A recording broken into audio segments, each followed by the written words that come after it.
Bada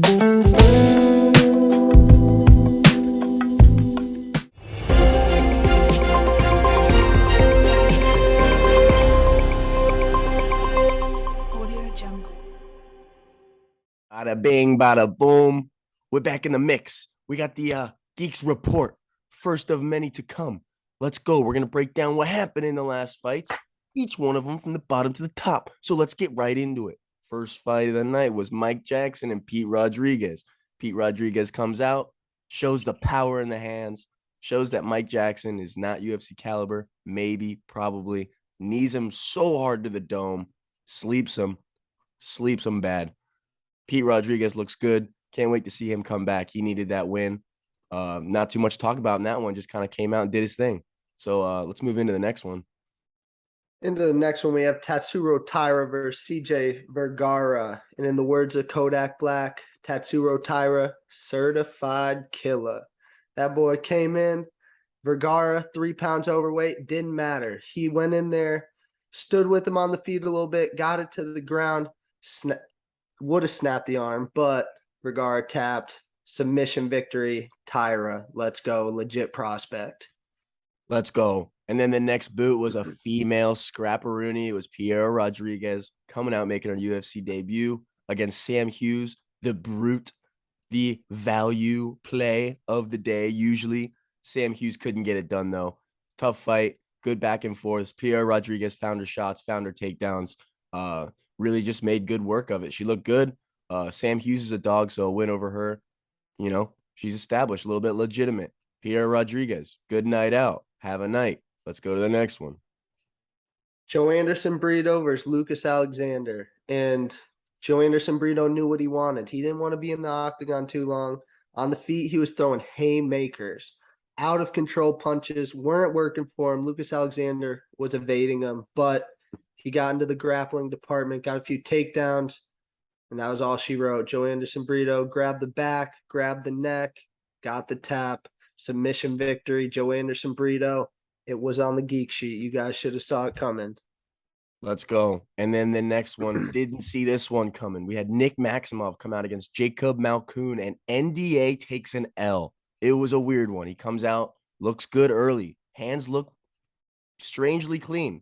Gets a drop with a jab. Malkoun goes down. Then we had a little bit of a mix up there with Maximov kind of blowing his knee out.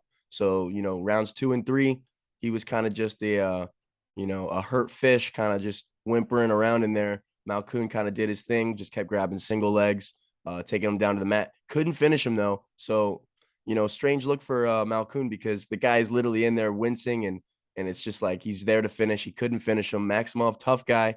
He needs to go recover, come back. Nate Diaz's army will be back stronger. I think he's got a clean future, but he was injured. We're moving into the next one. He couldn't get it done. Malkoun moves to 7-2. Let's go. We got a split decision coming in the next one. Martinez versus Brendan Davis. And this was a scrap fight of the night in my book. The UFC didn't see it that way, but 2 absolute dogs in there. You got to feel for Brandon Davis. He seems to be a split decision El Machine in the UFC. If you look back through his record, it happens a lot. But I did think Martinez won rounds 1 and 2, lost round 3. That's a 29-28 victory. Martinez, you look good. James Krause was getting on you a little bit in the corner, but you put on a show. Well done, gentlemen. Let's go. Next fight was quick. Next fight was hope you didn't go take a bathroom break because you completely missed it. Alonzo Manifield versus Misha Circanov. It was a round 1 brutal knockout. Just exactly how we wrote it out. Circanov comes out, goes for the takedowns. Alonzo Manifield's strength and athleticism stuffs him easily. From that point on, it was just a matter of time. And he landed that blow, and he landed it flush. Buddy was sleeping, seeing the sheep. This man, Manifield, had some actual follow-up punches that were, highly contestable, but the ref could not get in time, whatever. We're moving on to it. Circanov, bless up my boy. Alonzo, you got a big matchup coming up next. He moves to 13-3. Let's get after the next one. Next one, sad one. I wanted to see Victor Henry go out, get it done, but Rafael Assunção, a little bit of a resurgence, it appeared. Maybe he got on that secret juice. Shout out Paulo Costa, but I mean, he had a good game plan. Styles make fights, and Rafael Assunção had what it took. He sat up against the fence, played the counter game, got a few takedowns when he needed, and pulls out the victory. 30-27. I don't know. I saw 29-28, but either way, good bounce back victory for Rafael Assunção. We're on to the next. Let's go. We got Dusko versus Jordan Wright. Dusko Todorovic. We think that this fight's coming out and it's just going to be a slugfest. Jordan Wright puts his wrestling shoes on, grabs a couple takedowns early. He's swinging on top, ground and pound. Dusko close to getting out of there, honestly. He's landing some pretty vicious blows. Jordan Wright was really raining him down. Second round comes around. Jordan Wright's nowhere to be found. Buddy left his entire gas tank in the first, so Dusko ended up doing the dirty to him, hits him with a ground and pound. It was nasty, but Dusko's going to get paid for that. They're both going to get paid. Little 50 G's fight of the night right there. So take your 50 G's and Jordan Wright, come out and swing next time, buddy. Give me some gas tank. Hit the treadmill, boss. I like you, man. I want to root for you, dog. I want you to win, bro. Show me some gas. As for Dusko, he's still here, man. Still in here. So he's going to get another good matchup. Excited to see both these guys next time out. Jordan Wright, let's get on that treadmill. Next fight. Yeah.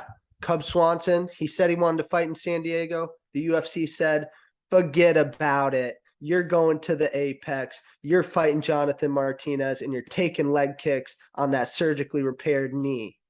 And it didn't work out well for him. It was a brutal finish. TKO via leg kicks. It's never a good thing, especially when both of them are buckling on the way down. Sad sight, bad sight, but we wish you the best, Cub. Jonathan Martinez, you look sharp. Your stock is rising. Well done. Keep it going. On to the main event. Look good, feel good, fight good. Alexa Grasso versus Viviane Araujo. She comes out, gets a decision. She looked phenomenal. Hands were clean, had to fight a couple takedowns. She had a great game plan. Araujo definitely tested her, pushed her deep, had a ton of volume thrown at her. Grosso, defense held up. Hands looked good, landed the cleaner shots. She's going to get it done, and she looked good doing it. And that's going to wrap up all of this recap. Thanks for tuning in. We got the Geeks videos coming out. Stay strapped for more content. Over and out. Thanks for tuning in, soldiers.